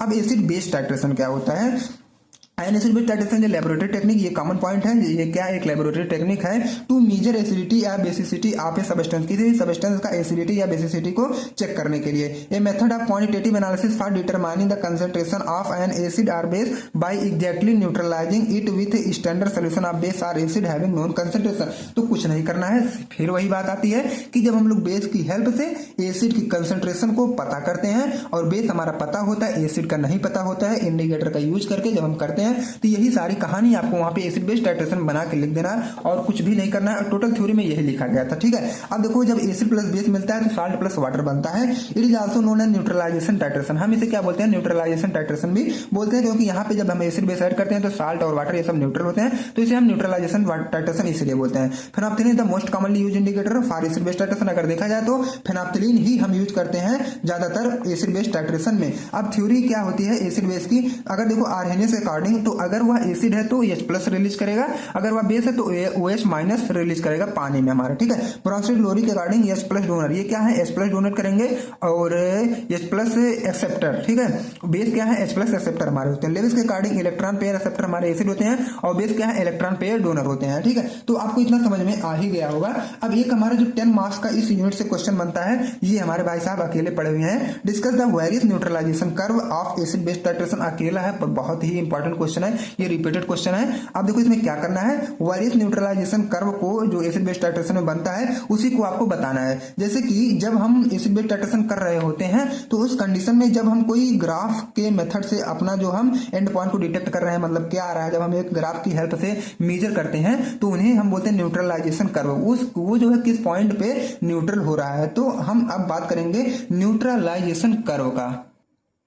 अब देखो हमें बेसिकली न्यूट्रलाइजेशन कर्व में यही देखना होता है कि हमारा ग्राफ कैसे बन रहा है, ठीक है। It is graphical representation between the amount of acid और बेस। अब देखो एसिड या बेस के बीच में जो ग्राफिकल रिप्रेजेंटेशन होता है उन्हें बोलते हैं न्यूट्रलाइजेशन कर्व। और मैं यहाँ पे कुछ हिंदी में लिखा हूं कि टाइट्रेशन करते समय जो भी चेंजिंग होती है जब उन्हें हम अपने कर्व की हेल्प से पता कर पाते हैं तो उसे हम बोलते हैं न्यूट्रलाइजेशन कर्व, ठीक है। During acid base titration acid is neutralised by base. जब हम लोग एसिड बेस की टाइट्रेशन कर रहे थे तो वहां पे हम लोग बेस वहां पे हम लोग क्या कर रहे थे कि during acid base titration acid is neutralised by base. हम लोग क्या है एसिड को न्यूट्रलाइज कर रहे थे बेस की हेल्प से। ऊपर से बेस गिरा देते, नीचे एसिड था और यही बेस हमारा एसिड को न्यूट्रल कर दे रहा था, ठीक है। Now that time during titration the pH of acid is change when base is added in it. जब हम लोग अपने एसिड में बेस ऐड करते थे तो उसकी जो पीएच है वह चेंज हो जाती थी। Therefore neutralization curve are those graph curves in which pH is plotted against the volume of alkali base added during the titration. अब उसमें हम क्या करेंगे, जब हम धीरे धीरे बेस ऐड कर रहे हैं अपने एसिड में तो उस समय हमारा एक ग्राफ बनता है, ठीक है। तो उसी समय हम एक जब ग्राफ अपना बनाते हैं और जिस पे जाके वह न्यूट्रल हो जाता है, जब वह पॉइंट हम चेक कर लेते हैं और उसी पे ग्राफ बना देते हैं, उन्हें बोलते हैं न्यूट्रलाइजेशन कर्व बोलते हैं, ठीक है। Now base is neutralize. जब हमारा बेस न्यूट्रलाइज होता है pOH is plotted against the volume of acid acid. क्या करना है उसमें एसिड एडेड, जब हम किसी भी वॉल्यूम मतलब जब हम एसिड के वॉल्यूम को ऐड करते हैं उसके अगेंस्ट एक प्लॉट जब कर्व बना लेंगे तो उसमें हमें मतलब यही होता है हमारा न्यूट्रलाइजेशन कर्व। सीधे सीधे आपको एक ग्राफ बनाना है बस। It is also known as titration curve. इसको क्या हम बोलते हैं, टाइट्रेशन कर्व भी बोल सकते हैं। अब देखो इसमें क्या होता है, यहाँ पे हम लोग बेस रखे हैं और इसमें एसिड रखे हैं। जब हम बेस को धीरे धीरे अपने ये रेगुलेटर की हेल्प से इसमें गिरा रहे हैं तो ये जो बेस होता है इस एसिड को क्या करता है, इसके पीएच को इंक्रीज कर देता है और जो एसिड रहा हमारा इसको न्यूट्रल कर देता है, ठीक है। यही हमारा होता है। जब ये न्यूट्रल होता है तो उसमें कुछ हमें पॉइंट देखने को मिलता है, कुछ कर्व देखने को मिलता है। वही जब हम अपना एक कर्व के हेल्प से इसे बना बना देते हैं कुछ इस तरह, तो इन्हें बोलते हैं न्यूट्रलाइजेशन कर्व। यह बेसिकली 4 टाइप का होता है, एक strong acid VS strong base, strong acid VS weak base, weak acid VS strong base और weak acid VS weak base. ठीक है, ये 4 टाइप के होंगे। और देखा जाए स्ट्रॉन्ग एसिड हमारा HCl होता है, स्ट्रॉन्ग बेस हमारा NOH होता है और वीक एसिड हमारा CH3COH होता है, वीक बेस हमारा NH4OH होता है। अब हम फर्स्ट की बात करें, strong acid VS strong base. ठीक है, तो strong acid VS strong base, इसको समझने से पहले मैं थोड़ा सा आपको इंट्रो दूं तो ये हमारी छोटी सी पर्ची है। तो स्ट्रॉन्ग एसिड जो है उसकी रेंज 0 से 3 तक होती है, वीक एसिड की रेंज 3 से 7 तक होती है, वीक बेस की रेंज 7 से 10 तक होती है, स्ट्रॉन्ग बेस का रेंज 11 से 14 तक होता है। तो आपको किसके बीच में बनाना है, स्ट्रॉन्ग एसिड और स्ट्रॉन्ग बेस में बनाना है। ठीक है, तो हम सीधा सीधा एक मतलब ड्रा करेंगे और एक हमारा जो होता है एक एक्स एक्सिस एक वाई एक्सिस और बीच में यहाँ पे हमारा 0 होता है। ठीक है, तो जब हम बनाएंगे कोई भी चार्ट तो उसमें देखो क्या किया गया है, एक तरफ हम एनालाइट का पीएच लिखे हैं। ठीक है, एक तरफ हम एनालाइट का पीएच लिख लेंगे, इसमें क्या है एक तरफ एनालाइट का पीएच लिख लेंगे और एक तरफ हमें टाइट्रेंट का वॉल्यूम लिख लेना है। अब आपको क्या करना है, strong acid VS strong base हमें बनाना है। ठीक है, यहाँ पे पहला हम पढ़ रहे थे strong acid VS strong base वाला पढ़ रहे थे और हमें दोनों के बीच में बनाना है। तो आपको पता है कि स्ट्रॉन्ग एसिड 0 से 3 तक होता है और स्ट्रॉन्ग बेस हमारा 11 से 14 तक होता है। तो सबसे पहले हम पकड़ेंगे स्ट्रॉन्ग एसिड, जैसे 0 से 3, तो मान लो 0 से 3 के बीच में हम लोग 1 ले रहे हैं या बहुत ही स्ट्रांग होगा। ठीक है, तो सबसे पहले हमें क्या करना है, न्यूट्रल पे एक पॉइंट ऐसे लगा देना। ठीक है, यहाँ पे आपको 7 दिख रहा होगा, यहाँ हम लोग न्यूट्रल पे एक पॉइंट लगा देते हैं और तब जाके हम स्ट्रॉन्ग एसिड से अपना स्टार्ट करते हैं। तो धीरे धीरे क्या है, पॉइंट बनाते बनाते बनाते बनाते हम आते हैं यहाँ पे। उसके बाद आपको स्ट्रॉन्ग बेस तक चलना है। स्ट्रॉन्ग बेस जैसा कि आपको पहले ही पता होगा, स्ट्रॉन्ग बेस हमारे 11 से 14 के बीच में होता है। तो हम लोग कहीं भी मान लो 13 या 12 या तो 14 तक ले सकते हैं। ठीक है, तो हम मान लो यहाँ पे लिए 12 पे या 12.5 पे लिए, तो सीधे सीधे खींच के पॉइंट हम यहाँ ले जाएंगे, तुरंत यहाँ से एक ग्राफ प्लॉट कर देंगे। तो ये हमारा हो गया स्ट्रॉन्ग एसिड और स्ट्रॉन्ग बेस के बीच में ग्राफ। तो अगर आपको ये सारी चीजें डाउट क्लियर है तो आप फटाफट बना सकते हो। ठीक,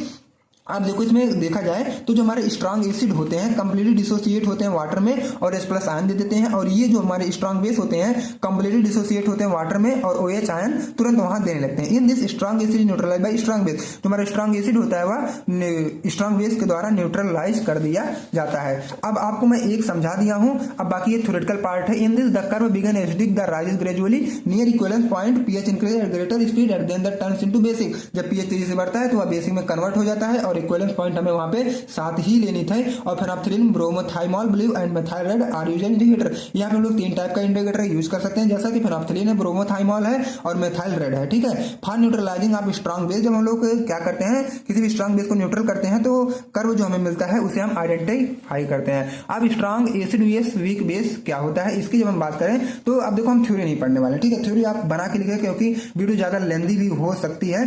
ठीक है, अब यहाँ पे देखो क्या करना है, स्ट्रॉन्ग एसिड का मतलब क्या है, ये 0 से 3 है और स्ट्रॉन्ग उसके बाद क्या है वीक बेस हमारा 7 से 10 है। अब इसके बीच में जब हम बनाएंगे तो स्ट्रॉन्ग एसिड जो हमारा था 0 से 3, हम लोग देखो 1 लिए हैं और 7 पे क्या है हम लोग पहले पॉइंट लगा देंगे इक्विवेलेंस पॉइंट का, और वीक बेस हमारा क्या था 7 से 10। अब देखो क्या 7 से 10 के बीच में हम पॉइंट लगा देंगे, यहाँ पे एक पॉइंट लगा दिए, एक पॉइंट यहाँ पे और एक पॉइंट यहीं से अपना लेके हम फट से स्टार्ट करते हैं, फट से ग्राफ बना लेते हैं। तो हमारा स्ट्रॉन्ग एसिड वीक बेस हो गया। अब हम वीक एसिड वीक बेस देते हैं, ये सारी चीज आप रीड आउट कर लीजिएगा। बाकी weak acid VS strong base मैं ये सब आप रीड आउट कर लो क्योंकि टाइम बहुत कम है और वीडियो थोड़ी ज्यादा लेंदी हो जा रही है। अब ज्यादा लेंदी कोई सेंस नहीं रहता है। ठीक है, अब देखो क्या है, फटाफट मैं आपको समझा रहा हूँ। Weak acid VS strong base, यहाँ पे आपको वीक एसिड लेनी है, वीक एसिड और स्ट्रॉन्ग बेस के दोनों के बीच में करानी है। तो वीक एसिड मतलब हमारा 3 से 7 के बीच में हम जैसे 4 ले लिए और इक्विवेलेंस से पहले पॉइंट लगाएंगे, उसके बाद 4 पे लगाएंगे और हमें कहां पे जाना है, स्ट्रॉन्ग बेस तक। स्ट्रॉन्ग बेस हमारा होता है 7 से 10 के बीच में। तो हम लोग क्या किए, ये सॉरी फ्रेंड्स, स्ट्रॉन्ग बेस लेना ना 11 से 14 होता है, तो 11 से 14 के बीच में कहीं पॉइंट लगाए, तीनों पॉइंट को आपस में मिला देंगे, फिर हमारा बन जाता है। ठीक है, अब हम देखते हैं नेक्स्ट वाला। तो हमारा next weak acid VS weak base. ठीक है, तो इसमें जो हमारा होता है तो दोनों को वीक ही लेना है। जब दोनों वीक ही होंगे, वीक एसिड हमारा होगा और वीक बेस 3 से 7, 7 से 10। तो हम 7 पे पहले पॉइंट लगाएंगे, 3 से 7 में 4 ले लिए और 7 से 10 यहाँ 10 लिए, तीनों पॉइंट आपस में फट से मिला दो और इक्विवेलेंट पॉइंट हमारा 7 ही होता है। ये हमारा होगा weak acid VS weak base. आप ये सब चीजें चेकआउट या रीड आउट कर लेना, बाकी मैं जो मेन था वो मैं बता दिया हूँ, ठीक है। अब हम इसके बाद बात करते हैं अपना यूनिट नंबर 3। तो यूनिट नंबर 3 हमारा यहीं से स्टार्ट होता है। ये सारे क्वेश्चन जो है 2 मार्क्स के हैं, तो 2 मार्क्स को मैं इस वीडियो में नहीं एक्सप्लेन करूंगा, मैं अदर वाले वीडियो में इसको एक्सप्लेन करूंगा। तो सबसे पहले इसमें जो हमारा क्वेश्चन बनता है 7 नंबर का, write short note on Fajans method. आपको फैजान्स मेथड के शॉर्ट नोट लिखना है। तो मैं आप फैजान मेथड की बात करूं, फाजान्स मेथड की बात करें तो इस मेथड में देखो क्या होता है। This method was introduce by Fajans in 1923 to 24। इस मेथड को कौन इंट्रोड्यूस किया था? फाजान्स ने। और कब? 1923 से 1924 के बीच में। Fajans method is a precipitation titration technique. ये क्या होता है? एक प्रेसिपिटेशन टाइट्रेशन टेक्निक होता है use to determine the concentration of chloride. और यह जो है यूज किया जाता है क्लोराइड के कंसंट्रेशन जैसे मतलब चेक करने के लिए, और ब्रोमाइड का भी कंसंट्रेशन और आयोडाइड आयन का भी कंसंट्रेशन चेक करने के लिए। जैसे किसी भी सैंपल में क्लोराइड का कंसंट्रेशन कितना है, ब्रोमाइड का और आयोडाइड आयन का कितना है, उसी को चेक करने के लिए हम लोग फाजान्स मेथड का यूज करते हैं। अब इसका अगर बेसिकली प्रिंसिपल देखा जाए तो principle the Fajans method involve in the reaction between the halide ion.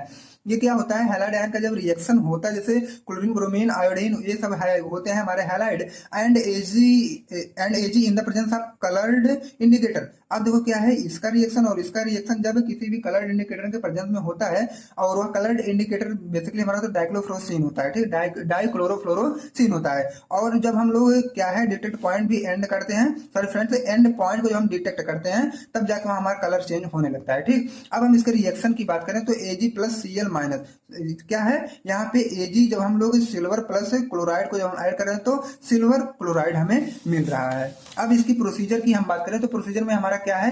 Prepare a sample solution containing the halide ion. हमें उस सैंपल सोल्यूशन को प्रिपेयर करना है जो हैलाइड आयन अपने साथ रखे। Add excessive silver nitrate to the sample, और थोड़ी सी हमें सिल्वर नाइट्रेट उस सैंपल में ऐड कर देना है। Add dichlorofluorescein indicator. अब उसमें क्या करना है? हमें ये डाइक्लोरोफ्लोरोसीन इंडिकेटर का यूज करना है टाइट्रेट विद पोटेशियम थायोसाइनेट, और टाइट्रेशन करना है हमें पोटेशियम थायोसाइनेट के साथ अंटिल द कलर चेंज, जब तक उसका कलर चेंज ना हो जाए। उसके बाद एंड पॉइंट को हमें डिटेक्ट कर लेना है, ठीक है। ये था हमारा फाजान्स मेथड का कुछ ब्रीफ इंट्रो। अब फार्मास्यूटिकल एप्लीकेशन, मतलब ये इनका जो यूज है हमारे फार्मास्यूटिकल में कैसे है। तो क्लोराइड डिटर्मिनेशन, किसी भी फार्मूलेशन में क्लोराइड के मतलब प्रेजेंस या एब्सेंट है उसके लिए ये हेल्प करते हैं। और quality control of pharmaceutical raw material, किसी भी फार्मास्यूटिकल के रॉ मटेरियल को, ठीक है, क्वालिटी कंट्रोल करने में ये हेल्प करते हैं, ओके। अब जो हमारा नेक्स्ट क्वेश्चन आता है वो है मोहर्स मेथड के ऊपर। Discuss the Mohr's method in detail. अब हम मोहर्स मेथड को देख लेते हैं थोड़े से डिटेल में। तो मोहर्स मेथड हमारे यहाँ पे है। अब देखो क्या है Mohr's method. In the Mohr's method involve the use of silver nitrate solution, ठीक है, एज द टाइट्रेंट। टाइट्रेंट में हम लोग क्या यूज करते हैं? सिल्वर नाइट्रेट का solution for determination of chloride and bromide in the presence of potassium chromate indicator. अब देखो क्या है वहां पे हम लोग सिल्वर नाइट्रेट सोल्यूशन का यूज करते हैं टाइट्रेंट में, और किसके प्रेजेंस में? ये determination of chloride and bromide in the presence of potassium chromate indicator. तो हम लोग क्या है पोटेशियम क्रोमेट इंडिकेटर का यूज करते हैं, और टाइट्रेंट में रखते हैं अपना सिल्वर नाइट्रेट, और डिटर्मिनेशन हमें किसका करना है? क्लोरीन एंड ब्रोमाइड का। When the chloride containing solution react with standard solution of AgNO3 in the result of formation of silver chloride. सीधे सीधा यही लिखा गया है कि AgNO3 plus NaCl equal to क्या होता है? AgCl का वहां पे व्हाइट PPT बनेगा और NaNO3 बाहर चला जाएगा। तो हमें एंड पॉइंट का डिडक्शन करना होता है। तो AgNO3 मतलब ये 2 मोल रहेंगे इसको, और K2CrO4, ठीक है। उसके बाद हमारा क्या होगा? Ag2CrO4 का रेड कलर का पीपीटी बन जाएगा। उसमें KNO3 के 2 मोल्स क्या है बाहर निकल जाएंगे। अगर ये देखो ये सारी चीजें समझाने, मतलब मैं तो समझा दे रहा हूं आपको, लेकिन जब तक आप रटोगे नहीं तब तक ये सारी चीजें आपके दिमाग में सेट नहीं होंगे, ठीक है। तो ये ना कहिएगा कि सर एक बार समझा दिया लेकिन समझ में नहीं आएगा। आपको कुछ आप भी यार मेहनत करो, कुछ रटो इसे, ठीक है। जब तक रटोगे नहीं तब तक आपके सेंस में नहीं घुसेगा ये। अब हम प्रोसीजर की बात करें तो ये सब हम कैसे करते हैं। इसमें हमें क्या करना होता है? 1.2 gram of NaCl solution is dissolve in water. 1.2 gram NaCl का सोल्यूशन हम पानी में डिजॉल्व करेंगे। उसके बाद उसी में 50 ml उस सोल्यूशन का मतलब उसको वॉल्यूमेट्रिक फ्लास्क में उसे हम ट्रांसफर कर देंगे, ठीक है। उसके 2 ml of 0.1 mole potassium chromide indicator is added. अब उसी में हमें क्या करना है? 2 ml 0.1 mole potassium chromate add कर देना है, ठीक है, जो कि इंडिकेटर टाइप से रहेगा। अब देखो क्या करना है? A burette is filled with AgNO3 solution and initial reading is noted. अब हम ब्यूरेट में क्या करेंगे, AgNO3 का सोल्यूशन उसमें फिल कर देंगे। उसके बाद शुरुआत से ही हम रीडिंग को नोट करते रहेंगे ड्यूरिंग टाइट्रेशन। अब देखो टाइट्रेशन के दौरान AgNO3 reacts with NaCl and form AgCl PPT। जो AgNO3 रिएक्ट करता है NaCl के साथ और AgCl का PPT बना लेता है। Now when all the chloride ion use, जितने भी क्लोराइड आयन होते हैं वहां पे यूज हो जाते हैं। AgNO3 react with K2CrO4 indicator, तो ये क्या करेगा, पोटेशियम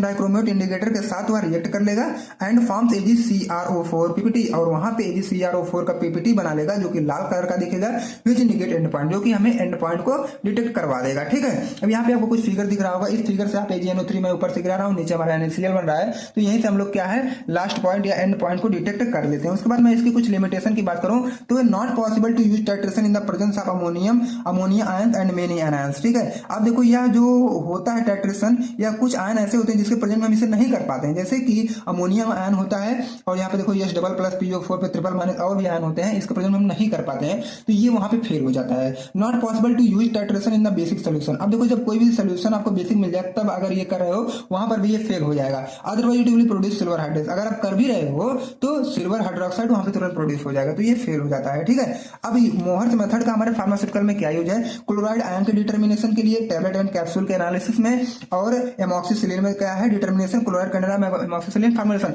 जहां पे हम इंडस्ट्री में जैसे एमॉक्सिसिलिन बन रही है, टैबलेट बन रही है, तो उसमें क्या है क्लोराइड की इंप्योरिटी तो नहीं प्रेजेंट है क्लोराइड आयन की, वहां पे टेस्ट उसके जो एनालाइज या टेस्टिंग में ये हेल्प करवाता है हमारा मोहर्स मेथड ही। ठीक है, और ये जो हमारे क्लोराइड आयन होते हैं हमारे किसी भी ड्रग या टेबलेट को स्टेबिलिटी या सॉल्युबिलिटी को ये अफेक्ट करते हैं। ठीक है, इसीलिए हम लोग लगातार इनकी टेस्टिंग करते रहते हैं। जो हमारा नेक्स्ट क्वेश्चन आता है, अब हम नेक्स्ट क्वेश्चन की बात करें तो हमारा जो नेक्स्ट क्वेश्चन आता है वह है discuss the various method involves in gravimetry analysis. जो हमारा PM इंडिकेटर बहुत इंपॉर्टेंट नहीं है, इसलिए मैं इसे कवर नहीं कर रहा हूँ।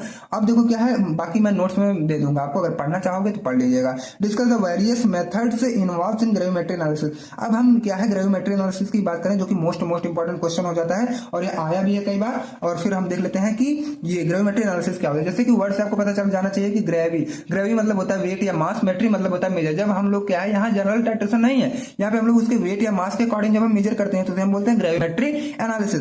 Gravimetry is a quantitative analytical technique that involves measuring the mass weight of A substance. यहाँ पे सीधा लिखा गया है, ये इसके पहले जितने पढ़े सब क्वालिटेटिव था, क्वालिटी को बता रहा है, लेकिन ये क्वांटिटी को बताएगा कि कितनी वेट उसकी प्रेजेंट है, जो हमारा सैंपल में जो भी प्रेजेंट है वह कितना वेट में प्रेजेंट होता है। ठीक है, तो यह एक क्वांटिटेटिव एनालिटिकल टेक्निक है जो क्या है that involves measuring the mass या वेट ऑफ ए सबस्टेंस। जो क्या करता है, किसी भी सबस्टेंस का मास या वेट को मेजर करने में यह हेल्प करता है।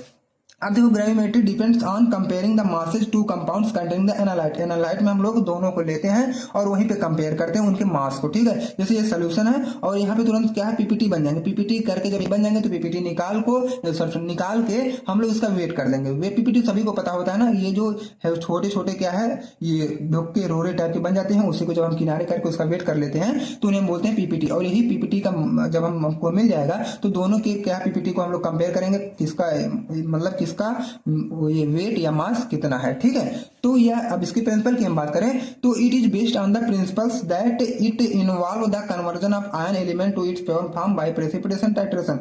अब देखो क्या यहाँ पे क्या होता है, कन्वर्जन ऑफ आयन या element to its pure form. इसमें क्या होता है, जो भी आयन प्रेजेंट होते हैं वो प्योर फॉर्म में तुरंत कन्वर्ट हो जाते हैं। ठीक है, प्रेसिपिटेशन रिएक्शन में which can be easily and quantify. तुरंत हम लोग क्या करें, जब वो कन्वर्ट हो जाते हैं अपने आयन फॉर्म में तो इजी में हम उसे क्वांटिफाई या आइडेंटिफाई कर सकते हैं। तो बस यही तो हमें करना था।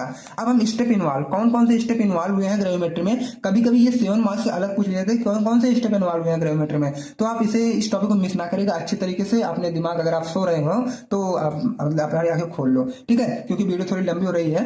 अब देखो प्रिपरेशन ऑफ सैंपल, सबसे पहले हम क्या करेंगे, सैंपल की प्रिपरेशन करेंगे। ठीक है, अब उसके बाद क्या है प्रेसिपिटेशन, उसके बाद हमारा जो प्रेसिपिटेशन होगा उसे करेंगे, डाइजेशन करेंगे। अब देखिए डाइजेशन वाला नहीं है जो हमारे स्टमक में होता है, अभी मैं आगे बताऊंगा ये डाइजेशन क्या है। फिल्ट्रेशन एंड वॉशिंग, उसके बाद ड्राइंग, उसके बाद वेइंग, उसके बाद कैलकुलेशन। ठीक है, अब हम आगे एक एक को डीप में देखने वाले हैं। तो सबसे पहले सैंपलिंग, सैंपल हमें अपना तैयार कर लेना है। ठीक है, firstly we have to prepare solution by dissolving the substance in a solvent in which it dissolve and reaction take place. सबसे पहले क्या करना है, firstly we have to prepare solution, सबसे पहले हमें सोल्यूशन बनाना है by dissolving of substance in a solvent, जो भी सब्सटेंस आपके पास है उसको हम लोग क्या करेंगे अपने सॉल्वेंट में डिजॉल्व करेंगे।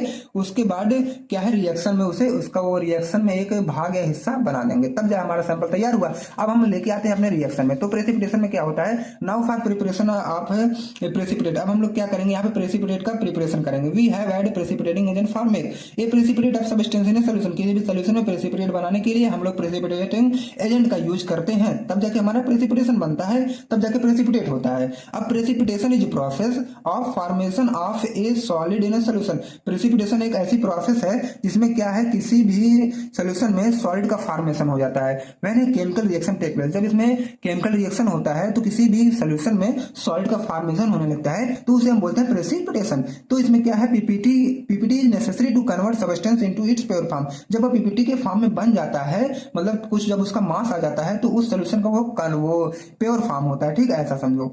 अब देखो डाइजेशन आ गया ना, it is a process in which the smaller particle of precipitate is to converted into larger one by allowing the precipitate to stand the presence of mother liquid, जिसमें क्या है पीपीटी हमारा रहेगा, ठीक है। अब हम क्या करेंगे, जो ये छोटे छोटे थे ना, सब ये एक दूसरे में कॉम्प्लेक्स फॉर्मेशन कर लेंगे हमारे मदर लिक्विड में, तब जाके एक बड़े से पीपीटी बन जाएंगे। अब हम क्या करेंगे, उनको फिल्ट्रेशन में आ जाएंगे, ठीक है। फिल्टर द मिक्सचर आप यूजिंग ए फिल्टर पेपर, अब देखो क्या है फिल्टर पेपर का यूज करके हम लोग फिल्ट्रेशन करेंगे। Then wash the precipitate with water और सॉल्वेंट, कोई भी सॉल्वेंट या वाटर लेके हम अपने प्रेसिपिटेट को थोड़ा सा धो लेंगे, उसके बाद उसे सुखवा देंगे। Dry is used to remove the water from the PPT which occur during washing, अब देखो उससे पीपीटी में जब हम लोग उसे धुल रहे होंगे या होते थे तब उसमें कुछ पानी प्रेजेंट हो जाता है, तो उस पानी को रिमूव करने के लिए हम लोग ड्राइंग का यूज करते हैं। The drying can be done by heating at 110 degree Celsius to 120 degree for 1 या 2 आवर, 1 से 2 घंटे तक 110 डिग्री सेंटीग्रेड या 120 डिग्री सेंटीग्रेड टेम्परेचर पे उसे हमें सुखवा देना है। अब देखो क्या करना है, उसे हमें जब वे कर रहे होते हैं तो आफ्टर ड्राइंग टेक रेजिड्यू, अब देखो जब हम उसे सुखवा रहे होते हैं तो हमारा जो पीपीटी रहता है वो बच जाता है, निकल जाता है। उसके बाद हम उसके क्या करेंगे, एनालिटिकल बैलेंस पे अच्छी तरीके से उसके एक्यूरेट मेजर कर लेते हैं। अगर इसकी कैलकुलेशन की बात करें तो परसेंटेज प्योरिटी अगर किसी भी सब्सटेंस का हमें निकालना रहे तो वेट ऑफ प्रेसिपिटेट, जो प्रेसिपिटेट मिला उसके वेट आप यहाँ पे ले लो, उसके बाद जितना आप सैंपल लिए थे उसका वेट इंटू 100 कर दो, सीधा आपका निकल जाएगा। ओके, तो यहीं पे हमारा ये जो क्वेश्चन था वो टोटली सॉल्व हो चुका। तो इसमें हमारा यही पूछा गया था कि ग्रेविमेट्रिक एनालिसिस में मेथड कितने इन्वॉल्व होते हैं, तो मैं स्टेप और मेथड बात वही होती है, तो मैं यहाँ शुरू से आपको एक्सप्लेन कर दिया। अगर ये 2 मार्क्स 7 मार्क्स 10 मार्क्स जितना भी आता है आप इसे लिख सकते हो, आई होप। अब हम बात करेंगे कॉम्प्लेक्सोमेट्रिक टाइट्रेशन का। अब देखो ये कॉम्प्लेक्सोमेट्रिक टाइट्रेशन क्या होता है, तो देखो कॉम्प्लेक्सोमेट्रिक टाइट्रेशन मैं 10 मार्क्स के अकॉर्डिंग ही यहाँ पे कवर करूंगा। तो जितने भी क्वेश्चन मैं बहुत ही लॉन्ग में कवर कर रहा हूँ ताकि आपको कोई दिक्कत ना हो, आप चाहो तो पूरा पढ़ सकते हो। अब it is type of volumetric analysis where in the colour complex is use to determine the end point of titration. यहाँ पे क्या होता है, ये एक वॉल्यूमेट्रिक एनालिसिस है, ठीक है, जहां पे colour complex is use to determine the end point titration, titration का एंड पॉइंट को डिटरमाइन करने के लिए हमारा कलर का कॉम्प्लेक्स बनता है, तब जाके हमारा एंड पॉइंट डिटरमाइन होता है। इसीलिए इसको हम लोग क्या है कॉम्प्लेक्सोमेट्रिक टाइट्रेशन बोलते हैं। अब देखो कॉम्प्लेक्सोमेट्रिक टाइट्रेशन ये टाइप ऑफ वॉल्यूमेट्रिक एनालिसिस, वही बात है कि ये एक वॉल्यूमेट्रिक एनालिसिस है। अगर ये नहीं याद हो रहा है तब के लिए है, ठीक है। Where a metal ion is titrated with a complexing agent, जो वहां पे मेटल आयन होता है वह टाइट्रेट करता है कॉम्प्लेक्सिंग एजेंट के साथ, अब वो एक स्टेबल कॉम्प्लेक्स वहीं पे बना लेता है, ठीक है। तो दोनों डिफिनेशन लगभग एक दूसरे से मिलते जुलते हैं, अगर आपको दोनों याद हो जाए तो आप एक एक्सेलेंट स्टूडेंट हो, ठीक है। अब देखो कॉम्प्लेक्सेशन क्या होता है, बार बार अब इससे जो कॉम्प्लेक्सोमेट्री में आएगा ये कॉम्प्लेक्शन आएगा, और ये 2 मार्क्स का भी क्वेश्चन कभी कभी पुटअप किया जाता है, तो इसीलिए मैं कॉम्प्लेक्सेशन की बात कर लूं तो complexation is a chemical process where a central metal ion, जहां पे क्या है कॉम्प्लेक्सेशन में जो हमारा सेंट्रल मेटल आयन होता है या तो एटम होता है, वह देखो एटम बाइंड्स टू 1 और more ligand to form a stable molecule. वहां पे क्या होता है, जो हमारा सेंट्रल मेटल आयन या एटम होते हैं वो एक या एक से अधिक लिगेंड से बाइंड होते हैं, तब जाके वह एक स्टेबल कॉम्प्लेक्स बनाते हैं, तो उन्हें हम बोलते हैं सीधे complexation.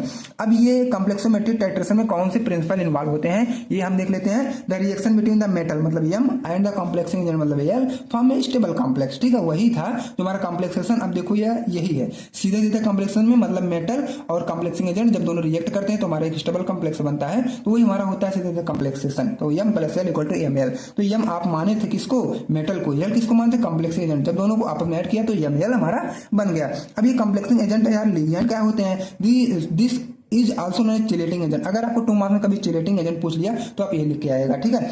Are molecules or ion that bind central metal ion, ये क्या एक मॉलिक्यूल से आयन होते हैं जो कि सेंट्रल मेटल से बाइंड करते हैं या तो एटम से बाइंड करते हैं, तब जाके एक स्टेबल कॉम्प्लेक्स बनाते हैं, उन्हें हम कॉम्प्लेक्सिंग एजेंट या लिगेंड बोलते हैं, ठीक है। अब हम बात करें कि लिगेंड कितने टाइप का होता है, तो ये हमारा होता है बेसिकली 2 टाइप का, एक मोनोडेंटेड एक बाइडेंटेड। तो मोनोडेंटेड में हमारा सिंगल होता है, बाई मतलब 2 होता है। तो ये हम अब दोनों की बात करें, मोनो और बाई का, तो मोनो मतलब a monodentate ligand is a molecule or ion that binds to a central metal ion or atom through a single coordinate covalent bond. केवल आप ये अंडरलाइन वाला पार्ट याद कर लो कि सिंगल कोऑर्डिनेट कोवेलेंट बॉन्ड के साथ ये सेंट्रल एटम से अटैच हुआ होता है, ठीक है। और इसमें क्या है, बाइंडिंग साइड एक होती है और ये form a single bond with metal ion, metal ion के साथ ये केवल सिंगल बॉन्ड बनाएगा। और ये स्मॉल मॉलिक्यूल्स या आयन होते हैं, इससे एग्जांपल जो होते हैं हमारे chloride ion, bromide ion, ammonia और वाटर होते हैं। अब बाइडेंटेड में वही क्या है, ये 2 कोऑर्डिनेट कोवेलेंट बॉन्ड के साथ ये बने होंगे हमारे metal ion, central metal ion के साथ, और इसमें बाइंडिंग साइड 2 रहेगी और forms 2 bond with the metal ion, metal ion के साथ 2 बॉन्ड बनेंगे और ये लार्जर मॉलिक्यूल होंगे। अब देखो क्या है एग्जांपल, क्या है ऑक्सलेट, ग्लिसरीनेट, इथिलीन डाइएमीन, ठीक है, इसका एग्जांपल है। अब हम इसकी अगर बात करें किसकी, ये क्लासिफिकेशन की, तो क्लासिफिकेशन कई बार पूछा जाता है direct titration, back titration, indirect titration और रिप्लेसमेंट टाइट्रेशन, ठीक है। तो डायरेक्ट टाइट्रेशन हमारा यह होता है, in this method is similar to acid base titration, या सेम एसिड बेस टाइट्रेशन की तरह होता है। Titration of metal ion with complexing agent until the end point. अब देखो ये जब हम लोग करते हैं ना, तो हम लोग कोई इंतजार करते हैं कि हमारा एंड पॉइंट आएगा, मतलब टाइट्रेशन ऑफ Ca++ विथ एडीटीए, जब हम एडीटीए का टाइट्रेशन Ca++ के साथ करते हैं तो ये हमें देखने को मिलता है, ठीक है। अब हम बात करें ये जो डायरेक्ट टाइट्रेशन और ये सब थे, अब हम एक एक को डीप में देखेंगे। तो जो हमारा ये था सबसे पहले डायरेक्ट टाइट्रेशन तो हो ही गया, ठीक है। अब हम बैक टाइट्रेशन की बात करें तो titration of excess complexing agent with standard metal ion solution, जो हमारा बच गया था कॉम्प्लेक्सिंग एजेंट जो एक्सेस हुआ था, अब हम उसको स्टैंडर्ड मेटल आयन सॉल्यूशन के साथ कराएंगे तो उन्हें बोलते हैं back titration. Titration of excess EDTA with Cu, अब जो एक्सेसिडिटी हमारा बचा था उसको हम Cu के साथ जब करवा देते हैं तो हमारा बैक टाइट्रेशन हो जाता है। इनडायरेक्ट टाइट्रेशन हमारा ये होता है कि titration of metal ion with complexing agent, जो हम मेटल आयन का टाइट्रेशन करवाते हैं कॉम्प्लेक्सिंग एजेंट के साथ, follow by titration of the release ligand. अब देखो क्या करता है, जो भी लिगेंड वहां पे रिलीज होंगे उनको वो फॉलो करेगा। एग्जांपल क्या है, titration of Zn++ with EDTA, जब आप जिंक डबल+ का टाइट्रेशन EDTA के साथ करोगे तब वो आपको देखने को मिलेगा। ये फॉलो करता है titration of EDTA with Cu, ठीक है। अब रिप्लेसमेंट टाइट्रेशन का नाम से पता चल रहा है कि हमें कुछ रिप्लेस करना है। Titration of metal ion complex with stronger complexing agent, stronger complexing agent के साथ हम लोग मेटल आयन कॉम्प्लेक्स का एक टाइट्रेशन करवाएंगे। और एग्जांपल क्या है, टाइट्रेशन ऑफ CuNH3 मतलब का होल 2, ठीक है, प्लस विथ EDT के साथ हमें करवाना है। अब ये हो गया हमारा रिप्लेसमेंट टाइट्रेशन। अब जो हमारा नेक्स्ट क्वेश्चन आता है, अब मैं इस नेक्स्ट क्वेश्चन की बात करूं तो हमारा नेक्स्ट क्वेश्चन आएगा वह है discuss the principal method and application of diazotisation titration, ठीक है। तो यहाँ पे मोस्ट इंपॉर्टेंट डाइएजोटाइजेशन टाइट्रेशन क्या होता है इसकी बात अब हम करें।